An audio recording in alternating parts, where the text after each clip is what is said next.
Cake আমি অনেকবারই বানিয়েছি। ওই ডিম, ময়দা, তেল, চিনি দিয়ে যেভাবে বানায় নরমাল। তবে ফার্স্ট টাইম আমি অরিও কেক বানানোর চেষ্টা করছি। প্রথমে অরিও বিস্কিটের প্যাকেট নিয়েছি 4 থেকে 5টা, আর বিস্কিটের মধ্যে থেকে ক্রিমগুলো সেপারেট করে নিচ্ছি। আমি এখানে 2 রকম ফ্লেভারেরই নিয়েছি, চকলেট আর ভ্যানিলা। এবার এই বিস্কিটগুলো আমি পাউডার বানিয়ে নেব, আর এর মধ্যে ব্যাটার বানানোর আগে দেবো 1 চামচ বেকিং পাউডার। এবার ড্রাই আইটেমগুলো মিক্স করে অল্প অল্প করে দুধ দিয়ে ব্যাটারটা তৈরি করে নেব।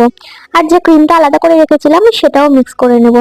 এই কেকটাকে আরো চকলেটি বানানোর জন্য আমি কিছুটা ক্যাডবেরি টুকরো করে আর ক্রাশ করে এই ব্যাটারের মধ্যে মিক্স করে দিয়েছি। এবার ব্যাটারটা কিছুক্ষণ রেখে আমি বেক করে নেব।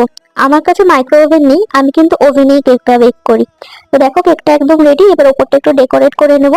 কিছুটা ক্যাডবেরি মেল্ট করে কেকের উপর স্প্রেড করে দিয়েছি, আর অল্প কিছু জেমস আর ক্যাডবেরি ক্রাশ দিয়ে আমি ডেকোরেশন করে নিয়েছি।